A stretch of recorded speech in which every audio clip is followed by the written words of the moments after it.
Hello friends, എല്ലാ കൂട്ടുകാർക്കും മൗനരാഗം സീരിയലിലെ നമ്മുടെ ഇനി നാളത്തെ എപ്പിസോഡിന്റെ റിവ്യൂയിലേക്ക് തന്നെ സ്വാഗതം കേട്ടോ. ചാനൽ ആദ്യമായിട്ടാണ് കാണുന്നുണ്ടെങ്കിൽ ഒന്ന് സബ്സ്ക്രൈബ് ചെയ്ത് ലൈക്ക് ചെയ്ത് സപ്പോർട്ട് ചെയ്യണേ. അങ്ങനെ നമ്മുടെ കിരണിനോട് തന്റെ മനസ്സിലെ ഇപ്പോഴുള്ള ആ ഒരു പ്രണയം വീണ്ടും തുറന്നു പറയാണ് സരയു കേട്ടോ. ഇത് കേൾക്കുമ്പോൾ സത്യമായി കിരണ് വല്ലാത്ത ഇറിറ്റേഷൻ തോന്നുവാണ്. കാരണം സരയുവിനെ കിരൺ സംരക്ഷിച്ചതും അവൾക്ക് ആരും ഇല്ലല്ലോ, അവളുടെ ഭർത്താവ് ചതിയനായിട്ട് പോയപ്പോഴേക്കും അവളുടെ മനസ്സ് ഉടഞ്ഞുപോയി, മാനസിക രോഗിയായി. അപ്പൊ ആ ഒരു അവസ്ഥയിൽ നിന്ന് അവളെ പഴയ അവസ്ഥയിലേക്ക് ആക്കാൻ വേണ്ടി കിരണും കല്യാണി ചേർത്ത് വെച്ചതേ ഉള്ളൂ. അപ്പോഴേക്കും കിരണിനോട് പഴയ പ്രണയം വരുമോന്നൊന്നും കിരൺ ഓർത്തില്ല. അപ്പൊ കിരണിനോട് സരയു പറയുന്നുണ്ട്, എനിക്ക് വീണ്ടും നിന്നോട് ആ പഴയ പ്രണയം തോന്നി തുടങ്ങാണ് കിരൺ, എന്നെ കൈവിടില്ല കിരണെ, എനിക്ക് നിന്നെ അത്രമാത്രം ഇഷ്ടമാണ് എന്നൊക്കെ സരയു പറയുമ്പോ കിരണ് വല്ലാത്തൊരു വെറുപ്പ് തോന്നുവാണ് കിരണിനോട് തന്നെ. കിരൺ പറയുന്നത്, നീ എന്തൊക്കെയാണ് സരയു പറയണത്? നിനക്കറിയില്ലേ? നീയും ഞാനും ഇപ്പൊ ആരാണ് എന്താണെന്ന് നിനക്കറിയില്ലേ? നിന്റെ പഴയ കളിക്കൂട്ടുകാരനല്ല ഞാൻ. നമ്മുടെ പ്രായം 10-15 വയസ്സല്ല, 10-30 വയസ്സാവാനേ. അത് നീ ആലോചിക്കേ.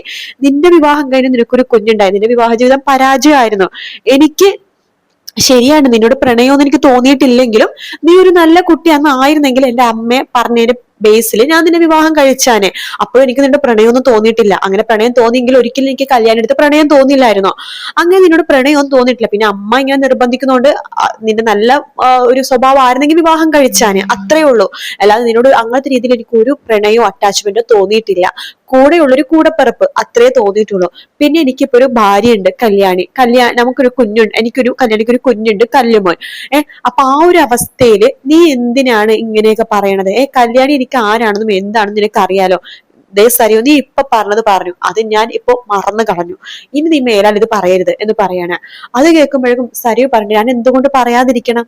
ഞാൻ എന്തുകൊണ്ട് പറയാതിരിക്കണം? എന്റെ മനസ്സിലെ പ്രണയം ഞാൻ തുറന്നു പറഞ്ഞു. അത് സ്വീകരിക്കണതും സ്വീകരിക്കാതിരിക്കണതൊക്കെ നിന്റെ ഇഷ്ടമാണ്, അല്ലെ? അപ്പൊ അതുകൊണ്ട് നിനക്ക് എന്റെ പ്രണയം സ്വീകരിക്കാം. പക്ഷെ ഒരു കാര്യം കേണേ, ഞാൻ നിന്നെ മാത്രമേ ഇനി സ്നേഹിക്കുള്ളൂ എന്നൊക്കെ പറയാണ് സരു. കിരണ് പ്രാന്ത് പിടിച്ച് കിരൺ അവിടെ നിന്ന് ഇറങ്ങി പോകുവായിട്ട് ചെയ്യണത്. അപ്പൊ താര നിലത്ത് നിൽക്കുന്നുണ്ട്. താരടുത്ത് കിരൺ ചോദിക്കുന്നുണ്ട്, താരാന്റിനെ സമ്മതിച്ചു തന്നിരിക്കുന്നു. കല്യാണി ഈ സരിയൊന്നും ഇല്ലാത്ത സമയത്ത് കല്യാണി താരാന്റിനെ അമ്മേനെ പോലെ സ്നേഹിച്ചിരുന്നു. ഒരു മകളുടെ കുറവ് നികത്തി തന്നത് കല്യാണിയായിരുന്നു. എന്നിട്ട് എന്റെ കല്യാണിയുടെ ജീവിതത്തിലേക്ക് സരിയോ വീണ്ടും ഇടിച്ചു കയറാൻ വരുന്നത് താരാന്റിക്ക് മനസ്സിലായി. അതുകൊണ്ടിട്ടാണ് താരാന്റിയുടെ മുഖമൊക്കെ ആകെ കുറ്റബോധം കൊണ്ട് നിൽക്കുന്നത്. എന്നിട്ട് താരാന്റി ഒരു വാക്ക് പോലും ഞങ്ങളോട് പറഞ്ഞോ? ഇല്ലല്ലോ. എന്നാലും താരാന്റി ഇങ്ങനൊന്നും ഒരിക്കലും ചെയ്യാൻ പാടില്ല. എന്റെ അച്ഛനും അമ്മയും ഞാനും കല്യാണിയൊക്കെ താരാന്റിനെ സഹായിച്ചിട്ടേ ഉള്ളൂ, താരാന്റിനെ ഒരുപാട് സ്നേഹിച്ചിട്ടേ ഉള്ളൂ.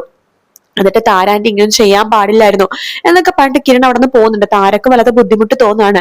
താര നേരെ സരുവിന്റെ റൂമിലേക്ക് പോകുമ്പോൾ സരു ഭ്രാന്ത് പിടിച്ചപ്പോൾ അവിടെ ഇരിക്കാട്ടോ. കണ്ടില്ല അവൻ എന്നോട് പറഞ്ഞത്, അവൻ എന്നെ വേണ്ടാന്ന്, കല്യാണിനെ മതിയെന്ന്, എന്നെക്കാളും എന്ത് ഗുണോ അവൾക്ക് കൂടുതലുള്ളത് എന്നിങ്ങനെ അവള് കുപ്പത്തൊട്ടിൽ ജനിച്ചത് കൊണ്ടും ചെറിയ വീട്ടിൽ ജനിച്ചത് കൊണ്ടും ചെറിയൊരു എളിമയുണ്ട്, അത്രയല്ലേ ഉള്ളൂ, അല്ലാതെ ഇനി എന്താ ഉള്ളത് എന്നൊക്കെ പറഞ്ഞിട്ട് വല്ലാത്തൊരു ബുദ്ധിമുട്ട് കാണിക്കാണ് സരു. അപ്പൊ അത് കാണുമ്പോൾ താരക്ക് വല്ലാത്ത ബുദ്ധിമുട്ട് തോന്നും കേട്ടോ. കിരൺ തിരിച്ച് വീട്ടിലേക്ക് വരുമ്പോഴേക്കും കല്യാണി ചോദിക്കേണ്ടത്, എന്തിനാണ് സരു വിളിപ്പിച്ചെന്ന് ചോദിക്കുമ്പോ കിരൺ കല്യാണത്ത് കള്ളം പറയാണ്. ഇല്ല, അവള് വെറുതെ വിളിപ്പിച്ചാണ്, അവളെ കുഞ്ഞിനെ നോക്കണമെന്നും അവളുടെ കുഞ്ഞിനെ സ്കൂളിൽ ചേർക്കുമ്പോ അച്ഛന്റെ സ്ഥാനത്ത് എന്റെ പേര് വെക്കണമെന്നൊക്കെ പറഞ്ഞതാണ്. അല്ല, അത് നേരത്തെ പറഞ്ഞതാണല്ലോ സരിയോ, അത് പറയാൻ വേണ്ടിയിട്ടാണ് വീണ്ടും വിളിപ്പിച്ചെന്ന് ചോദിക്കുമ്പോ അതന്നെയാ കല്യാണി പറഞ്ഞുള്ളൂ, വേറൊന്നും എന്നോട് പറഞ്ഞില്ല എന്ന് കിരൺ പറയാണ്. കിരണിന്റെ സംസാരത്തിൽ ഒരു മിസ്അണ്ടർസ്റ്റാൻഡിങ് നമ്മുടെ കല്യാണിക്ക് തോന്നുന്നുണ്ടെങ്കിലും കല്യാണി അത് വിട്ട് കളയാണ്.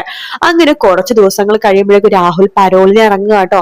അങ്ങനെ പരോളിൽ ഇറങ്ങിയ രാഹുൽ സരുവിനെ മാത്രമേ കാണാൻ വേണ്ടി ശ്രമിക്കുന്നുള്ളൂ, വേറെ ആർക്കും പറയുന്നില്ല ഈ രാഹുൽ പരോളിൽ ഇറങ്ങിയ കാര്യം.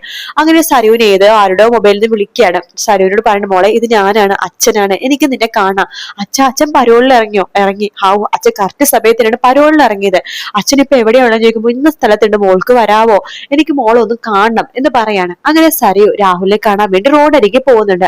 രാഹുൽ ചോദിക്കട്ടെ, എന്തായി മോളെ കിരണിന്റെ കാര്യം എന്തായി എന്നൊക്കെ ചോദിക്കുമ്പോഴേക്കും സരയു പറയണ്ട, അച്ഛാ ഞാൻ അവനോട് എന്റെ പ്രണയം പറഞ്ഞു, പക്ഷെ അവനത് സ്വീകരിക്കുന്നില്ല. പഴയ പോലെ തന്നെ അവനെ കല്യാണി എന്തോ വലിയ സംഭവമാണെന്നും കല്യാണിയിൽ അത് ജീവിക്കാൻ പറ്റില്ലെന്നും ഇനിയിപ്പോ കല്യാണി ഇല്ലാതായാലും കല്യാണിയുടെ ഓർമ്മയിൽ ജീവിക്കുമെന്നും കല്യാണിയാണ് അവനെല്ലാം എന്നൊക്കെയാണ് അച്ഛൻ അവൻ പറഞ്ഞുകൊണ്ടിരിക്കുന്നത്. മോളെ നീ അതൊന്നും ഓർത്ത് വിഷമിക്കേണ്ട, അത് അവനിപ്പോ തോന്നലാണ്. കല്യാണി മരിച്ചു കഴിഞ്ഞാൽ അവനൊരു ജീവിതം ഉള്ളതല്ലേ, അവൻ തീർച്ചയായിട്ടും നിന്നെ സ്വീകരിക്കും.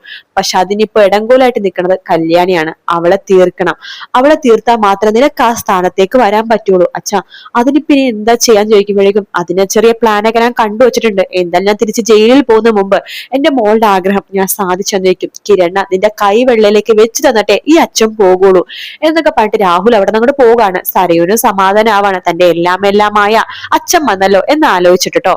പിന്നീട് കല്യാണിന്റെ കിരണിന്റെ ഓരോരോ നീക്കങ്ങൾ മനസ്സിലാക്കാട്ടോ. അതായത് കല്യാണിയും കിരണും കൂടിയിട്ട് എവിടെന്നെങ്കിലൊക്കെ മാറി നിൽക്കുന്ന ഒരു സന്ദർഭം ഉണ്ടെങ്കിൽ കല്യാണിനെ ഇല്ലാതാക്കണം. അതാണ് രാഹുലിന്റെ ഉദ്ദേശം. അങ്ങനെ രാഹുലിന് നല്ലൊരു അവസരം വീണ് കിട്ടാണ്. കല്യാണി മാത്രമാണ് ഒരു സൈറ്റിന്റെ കാര്യങ്ങൾ നോക്കാൻ വേണ്ടി കല്യാണി ഡ്രൈവർ മാത്രമേ പോകുന്നുള്ളൂ. ആ സൈറ്റ് എന്ന് പറയുന്നത് പണി നടന്നുകൊണ്ടിരിക്കുന്ന ഒരു വീടാണ്. അപ്പൊ ആ വീടിനുള്ളിൽ രാഹുൽ നേരത്തെ പമ്മി ഇരിക്കുന്നുണ്ട് കേട്ടോ. അവിടേക്ക് കല്യാണി ഒറ്റക്ക് വരുന്നു രാഹുലിന് നന്നായിട്ട് അറിയാം. അതേ സമയത്ത് വേറൊരു സംഭവം ഉണ്ട്. വേറൊരാളും പരോളിൽ ഇറങ്ങിയിട്ടുണ്ടല്ലോ, സ്റ്റെഫി. അപ്പോ രാഹുലും പരോളിൽ ഇറങ്ങിയിരിക്കുന്ന സമയമാണ്. അതുകൊണ്ട് സ്റ്റെഫിയും രാഹുലും ഒന്നാവുന്നുള്ള കാര്യത്തിൽ ഒരു സംശയമില്ല. ഇത് രണ്ടുപേരും കൂടിയിട്ടായിരിക്കും ഗൂഢാലോചന ചെയ്യണത്. അപ്പൊ എന്തായാലും ഇപ്പൊ പ്രൊമോയിൽ രാഹുലിനെ മാത്രമേ കാണിച്ചിട്ടുള്ളൂ. അങ്ങനെ രാഹുൽ ആ കെട്ടിടത്തിൽ ഒളിഞ്ഞു നിൽക്കാണ്. കല്യാണി വരുമ്പോഴേക്കും ഏത് വിധനെയും കല്യാണിനെ തീർക്കാനായിട്ട്, എന്നിട്ട് അവിടെ നിന്ന് ഇങ്ങനെ തട്ടിക്കൊണ്ടു പോവുകയോ എവിടെയെങ്കിലും കൊണ്ട് കുഴിച്ചിടുകയോ ചെയ്യാലോ എന്ന് വെച്ചിട്ടാണ്. അങ്ങനെ രാഹുലിന്റെ കയ്യിൽ കത്തിയോ തോക്കോ എന്തൊരു സംഭവം ഉണ്ട്, അതിങ്ങനെ ഒളിപ്പിച്ചു വെച്ചിരിക്കുക കേട്ടോ. കല്യാണി ഒന്നും അറിയാതെ ആ കെട്ടിടത്തിന്റെ ഉള്ളിലേക്ക് കയറാണ്. അവിടേക്ക് ഇങ്ങനെ ശരിക്കും നോക്കി കാണുന്നുണ്ട്. അപ്പൊ ശരിക്കും ഉള്ളിലേക്ക് കയറട്ടെ എന്ന് വിചാരിക്കുകയാണ് രാഹുൽ. കാരണം ആദ്യം തന്നെ എടുത്തു ചാടി എന്തെങ്കിലും ചെയ്ത് കഴിഞ്ഞാൽ ആ ഡ്രൈവർ അതെല്ലാം കാണും. അപ്പൊ ഡ്രൈവർ കണ്ടു കഴിഞ്ഞാൽ പിന്നെ പ്രശ്നമാകുമല്ലോ. അതുകൊണ്ട് കല്യാണി ഉള്ളിലേക്ക് കയറാൻ വേണ്ടി രാഹുൽ ഇങ്ങനെ കാത്തിരിക്കാണ്, കത്തിയും പിടിച്ചോണ്ട് കേട്ടോ. അങ്ങനെ കല്യാണി ഉള്ളിലേക്ക് കയറുമ്പോ തന്നെ രാഹുൽ എന്താ ചോദിച്ചാൽ കത്തിയോ അതുപോലത്തെ തോക്കോ എന്തോ സാധനം വെച്ച് കല്യാണിന്റെ വായ ആദ്യം വലിച്ചു മൂടി, അതായത് ഒച്ചെടുക്കാതിരിക്കാനായിട്ട് കല്യാണിന്റെ വായ പൊത്തിപ്പിടിക്കാണ് രാഹുലിന്റെ കൈ വെച്ചിട്ട്. അതിനുശേഷം കല്യാണിയെ ഉപദ്രവിക്കാൻ വേണ്ടി ശ്രമിക്കുകയാണ് രാഹുൽ കേട്ടോ. കല്യാണിക്ക് എന്ത് സംഭവിച്ചു എന്നുള്ളത് പ്രൊമോയിൽ കാണിച്ചിട്ടില്ല. കല്യാണിക്ക് എന്തോ സംഭവിച്ച പോലെയാണ് കാണിച്ചിരിക്കുന്നത്. എന്തായാലും സരയുവിന് വേണ്ടിയിട്ട് രാഹുല് കല്യാണിനെ കൊല്ലാൻ വേണ്ടി തന്നെയാണ് പരോളിൽ ഇറങ്ങിയിരിക്കുന്നത്. പിന്നെ രാഹുലിനെ ഇപ്പൊ സഹായിക്കാൻ വേണ്ടി സ്റ്റെഫി ഉണ്ടല്ലോ. സ്റ്റെഫിക്കാണെങ്കിൽ കിരണിനെയും കല്യാണിനെയും എങ്ങനെയെങ്കിലൊക്കെ ഇല്ലാതാക്കണം. പിന്നെ അതിനുശേഷം കാർത്തികനും ലക്ഷ്മി അമ്മേനും ഇവര് 4 പേരും ഇല്ലാതാക്കാൻ വേണ്ടിയാണ് സ്റ്റെഫി ഇറങ്ങി പുറപ്പെട്ടിരിക്കുന്നത്. അതുകൊണ്ട് തന്നെ രാഹുലും സ്റ്റെഫിയും ഒന്നാവുകയും അതിനുശേഷം കല്യാണിനെ തീർക്കാനാണ് 2 പേരുടെ ഉദ്ദേശം കേട്ടോ. പക്ഷെ വേറൊരു സംഭവം ഉണ്ട്. ഇവരിങ്ങനെയൊക്കെ ചെയ്യുമ്പോഴും നമ്മുടെ CI ഉണ്ടല്ലോ, CI ആണെന്നുണ്ടെങ്കിൽ ഓരോരോ കാര്യങ്ങൾ ഇങ്ങനെ അന്വേഷിച്ച് കണ്ടുപിടിച്ചുകൊണ്ടിരിക്കുകയാണ്. അതായത് ഗംഗപ്രസാദിന്റെ കൊലയാളി ആരാണെന്ന് ഇങ്ങനെ കണ്ടുപിടിച്ചുകൊണ്ടിരിക്കുകയാണ് CI.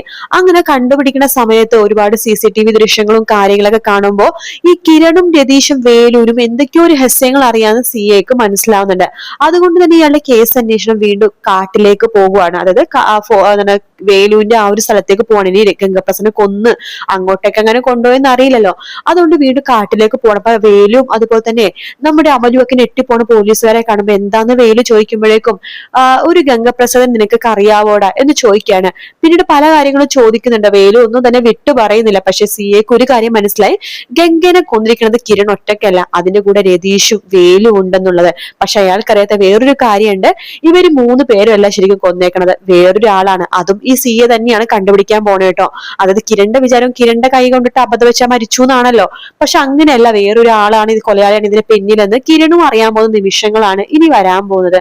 വീഡിയോ ഇഷ്ടപ്പെടുകയാണെങ്കിൽ ലൈക്ക് ചെയ്യാനും സബ്സ്ക്രൈബ് ചെയ്യാനും കമന്റ് ചെയ്യാനും മറക്കല്ലേ. മറ്റൊരു വീഡിയോ ആയിട്ട് കാണാം. Take care, bye bye.